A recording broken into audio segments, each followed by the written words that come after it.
Hai guys, welcome back di Bitcoin Update. Jadi di update kali ini kita akan bahas kondisi daripada Bitcoin hari ini yang kena dump lumayan signifikan. Harga Bitcoin terakhir diperdagangkan di kisaran 21.300. Banyak orang yang mengkaitkan ini dengan isu Mt. Gox dan juga Celsius yang sudah dinyatakan valid bangkrut dan punya hak untuk ngejual Bitcoin mereka karena itu adalah aset mereka dan diharuskan untuk membayar utang mereka. Nah guys, jadi di video update kita kali ini kita akan bahas dari isu Mt. Gox terlebih dahulu.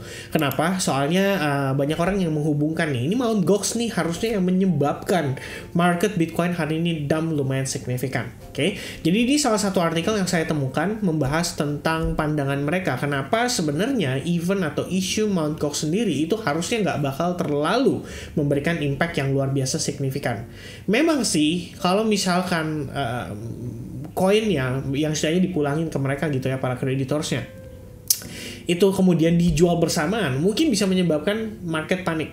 Oke, jadi ini kita discuss sedikit teman-teman ya.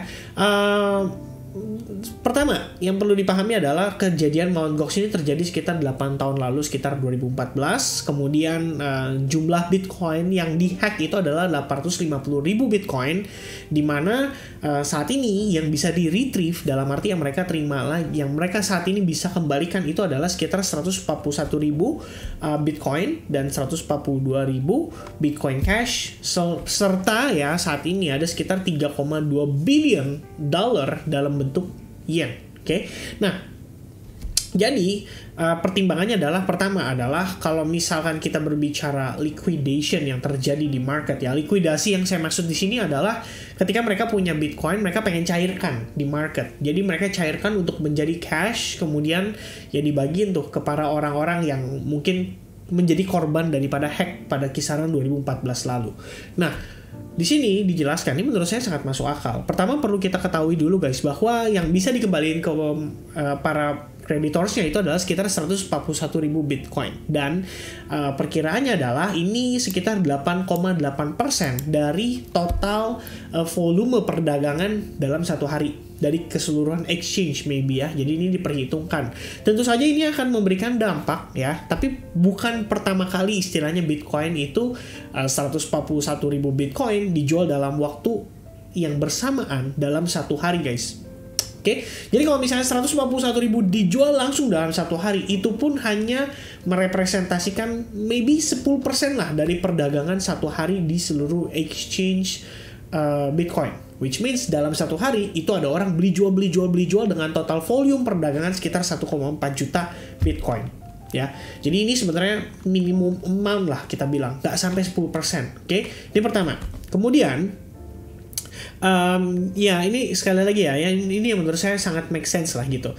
Lalu kalau misalkan mereka lebih prefer, ini sebagai kita korban misalkan ditanya, kamu mau terima cash atau mau terima Bitcoin? Ya udah, saya lebih prefer cash only aja deh, kasih saya cashnya ya. Misalkan semuanya sepakat nih, satu sama lain sepakat, itu tanda kutip ya, belum dengan orang-orang yang mungkin lupa password, yang mungkin lupa identification-nya, atau mungkin lupa dengan ya macam-macam lah ya. Pada saat 2014 kan belum secanggih sekarang gitu loh kita ngomong teman-teman. Dan ya berarti mereka lebih prefer cash, maka mereka akan request untuk si Mt. Gox maybe ngejual Bitcoin-nya dalam sekali jual ya. Dan ini adalah unlikely scenario ya. Maksudnya adalah skenario yang tidak berpotensi terjadi ya. Atau semua orang itu akan lebih prefer untuk ya udah deh kasih saya Bitcoin Cash dan cash combination payout ya, and coordinate to dump all of that Bitcoin at the same time. Again, unlikely scenario. Jadi istilahnya setelah kita terima Bitcoin Cash dan lain sebagainya, terus kita berkoordinasi nih satu sama lain. Yuk kita dump bersamaan. Nanti ya mungkin kalau kamu beruntung kamu dapat harga 21.000, kalau kamu kurang beruntung mungkin dapatnya 20.500, mungkin ada yang kebagian 19.000 ya. Itu ya sebenarnya problem yang saat ini kita lihat gitu ya. Kalau misalnya secara alternatif ini menurut pandangan mereka, menurut mereka ini lebih possible terjadi ya. Pasti ada orang-orang juga dong istilahnya yang memperhatikan ya selama progres Bitcoin bertumbuh dari 2014 sampai kisaran 2022. Dan tentu saja ini perbedaannya sangat terasa. 2014 orang-orang nggak banyak yang ngomongin Bitcoin ya. Tapi sekarang even sebuah negara, even sebuah institution ya, negara sih paling mantep ya, istilah kita ngomongin negara itu sudah mulai mengadopsi Bitcoin dan mereka menyadari bahwa ada potensi Bitcoin ini sebagai sebuah reserve asset. Otomatis gak semua punya mindset harusnya jualan ya, dalam arti wah 140.000 Bitcoin ya dibagikan ke para creditors dan semuanya tuh langsung berkoordinasi, yuk kita jualan bareng-bareng. Nah itu sebenarnya less likely scenario, dan itu pun kalau 140.000 semuanya dijual dalam sekali eksekusi, itu hanya merepresentasikan 10% volume perdagangan dalam exchange selama lebih kurang rata-rata perharinya. Jadi memang kalau kita lihat tentu saja ini bisa menyebabkan orang panik. Pertanyaannya adalah yang panik itu apakah retailnya atau para whales-nya ya istilahnya, atau para institutions-nya ya, mereka mempertimbangkan bahwa Mt. Gox nih begitu unlock 140.000 Bitcoin semua akan dijual bersamaan dalam waktu yang bersamaan dan terkoordinasi seperti serangan waktu kemarin itu Terra Luna Foundation ya. Nah itu sebenarnya pertimbangan aja sih. Jadi saya ngelihat statement di sini menurut saya lumayan masuk akal ya. Nggak tahu kalau menurut teman-teman apakah ini bisa masuk akal juga atau tidak gitu. Plus kalau misalkan memang si Mt. Gox ini berencana mau jual sekaligus ya, mungkin mereka nggak akan lewat exchange ya, mungkin lebih prefer over the counter, bahasanya itu OTC ya teman-teman, yang artinya transaksinya itu nggak akan muncul di exchange dan nggak akan bikin panik ya para traders ya. Kemungkinan yang beli pun kalau misalnya 140.000 Bitcoin, mereka harusnya nggak bakal jual di open market, lebih ke arah jual ke exchange ya, dalam arti kayak misalnya, Binance lu mau nggak nih supply Bitcoin lu nih, gue jual ke lu dan lain sebagainya. Nah itu bisa jadi pertimbangan teman-teman. Jadi nggak harus membuat panik market gitu loh. Mereka juga pasti berkepikiran istilahnya kalau terima duit istilahnya mereka punya 140.000 Bitcoin dan mereka jual di market, itu bakal bikin panik market, harga bakal dump besar-besaran, signifikan, everybody gonna be selling dan harganya bakal turun parah ya. Pertanyaannya adalah mereka nih ya, ini sebenarnya ya salah satu benefit kita sebagai retail trader. Retail trader itu transaksi cenderung dengan small amount, tapi mereka di sini big fund whales karena mereka transaksi dengan jumlah besar. Kalau misalkan mereka ngumumin ke publik, woi gue mau jualan Bitcoin nih, ayo dong siapa nih yang mau beli, gak bakal ada yang mau beli ya, apalagi jumlahnya langsung sebesar 140.000 Bitcoin. Dan menurut saya itu cukup masuk akal ya, cukup make sense gitu. Nah pertanyaannya adalah apa sih yang menyebabkan hari ini dump lumayan signifikan. Nah tadi saya baru ketemu sebuah artikel juga, ini new update ya. Rupanya guys, short position hari ini yang terlikuidasi itu sekitar 41 juta dolar, sementara ada 398 juta dolar long positions terlikuidasi, dan ini tuh 10 kali lipatnya daripada short position, yang artinya ini kita bisa bilang bebannya tuh beratnya 10 kali lipat ya. Dan kalau kita lihat ini secara futures contract long liquidations on OKEX ya, OKEX exchange, itu hari ini lumayan luar biasa signifikan guys ya. Ada sekitar 84 juta ya, BTC futures long liquidation reach an 8-month high of 84.934.697 dolar Amerika Serikat ya, melebihi, dan ini hampir 2 kali lipat dari rekor sebelumnya di tanggal 5 Mei 5 Mei ya teman-teman ya. Ya tanggal 5 Mei ya, di sini dijelaskan ya, sekitar 48 juta dolar. Artinya banyak orang memang yang terlikuidasi, dan teman-teman harus paham nih, kalau misalnya long kita kena stop loss atau kita beli kemudian kita jual atau kena stop loss atau ya intinya terkena likuidasi, itu berarti posisi long kita itu dipaksa untuk jual ya, di flip menjadi posisi jual, dan otomatis itu yang bikin harganya tuh berentet turun langsung signifikan dalam kondisi waktu yang relatif singkat. Pertama, kita udah bahas soal trendline ini, kita udah bahas dari beberapa video terakhir ya teman-teman. Ya mana tuh detik-detik penentuan ya, kita udah bahas dari 2 hari yang lalu, plus kemarin kita udah sempat bahas juga tentang sebenarnya kalau menurut pandangan saya ya, ini penguatan dolar sih yang lebih kurang menjadi penyebabnya, dan ini udah kita bahas di video kemarin guys ya, which means Fibonacci 61,8% ini kalau nggak mampu menahan penguatan dolar, harusnya kita bisa melihat rata-rata aset yang terhadap dengan istilahnya berlawanan dengan dolar, seperti emas misalnya, Bitcoin salah satunya, karena Bitcoin terhadap US dollar itu udah pasti pengaruh guys. Dan tentu saja pelemahan istilahnya, karena sebaliknya ya, ketika dolar menguat, Bitcoinnya harusnya cenderung melemah. Oke, nah plus kita lihat lagi hari ini, Nasdaq hari ini turun, Dow Jones hari ini turun, S&P 500 hari ini turun. Kalau misalnya tadi saya tadi ngelakuin research lagi, saya ngecek ya, ada beberapa situasi di mana sebenarnya S&P 500 ini kalau misalkan saya munculkan si moving average 200-nya, kalian bisa lihat ya di time frame daily. Ini kita tuh benar-benar precisely ketahan di kisaran moving average 200-nya itu. Jadi kalau misalkan memang ternyata ini adalah potensi pucuknya, berarti ada kemungkinan tekanan yang akan masuk ke stock market. Selain disebabkan oleh penguatan dolar sendiri, ya,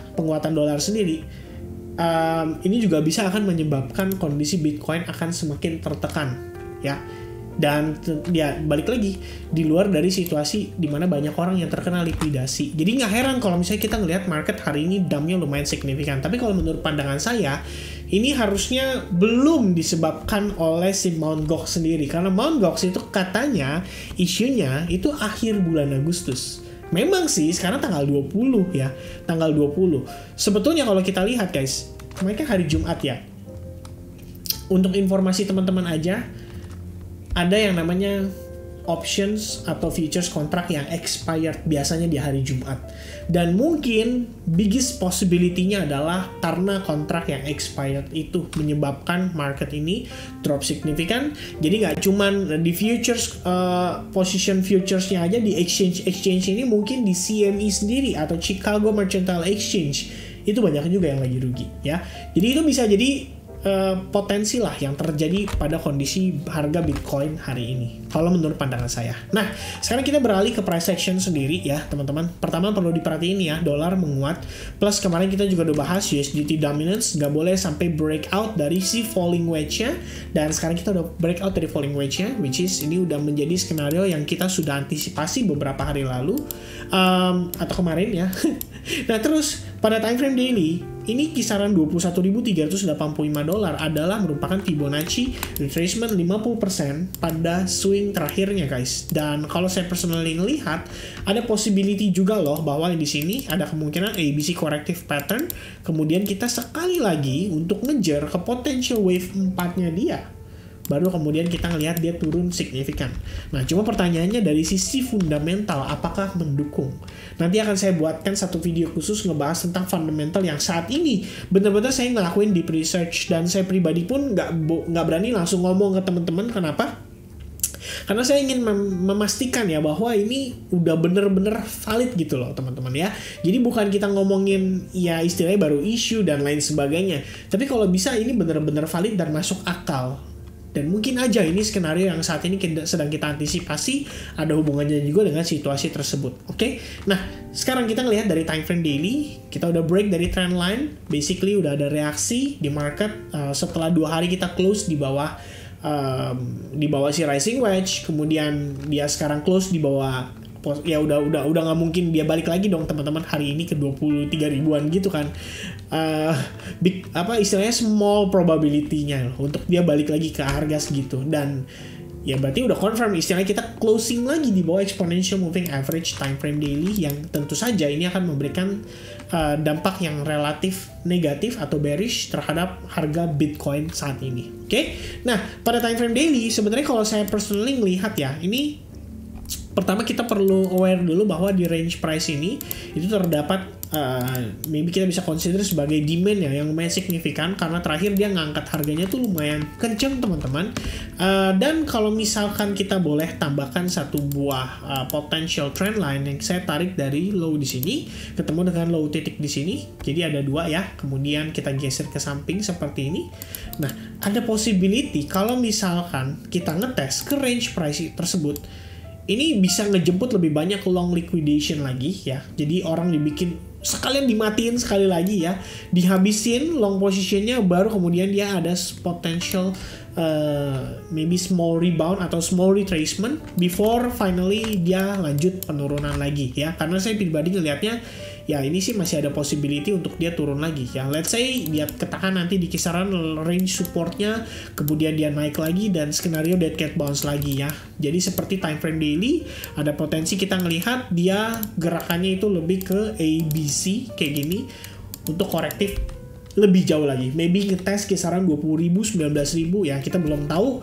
Tapi untuk saat ini adalah skenario yang memiliki probabilitas cukup tinggi yang saya pribadi sedang perhatikan untuk ya perdagangan ya mungkin sepekan ini gitu ya teman-teman ya, karena udah tinggal 1 minggu ya, habis itu udah kita tinggal tunggu aja ya. Oke teman-teman, so itu aja quick update, nggak quick banget sih, tapi ini kita update cukup panjang dari isu Mt. Gox sendiri. Kita udah discuss, dan mana yang menurut teman-teman lebih make sense, apakah karena dolarnya yang menguat atau memang karena Mt. Gox udah rilis Bitcoinnya dan sudah dijual secara massal di market. Oke, I think that's it teman-teman. Thank you very much for watching. I hope you guys enjoy the content, dan sampai ketemu lagi di update berikutnya. Don't forget to drop your likes button dan subscribe channel ini. Goodbye, have a nice weekend, God bless everyone, cheers and bye bye.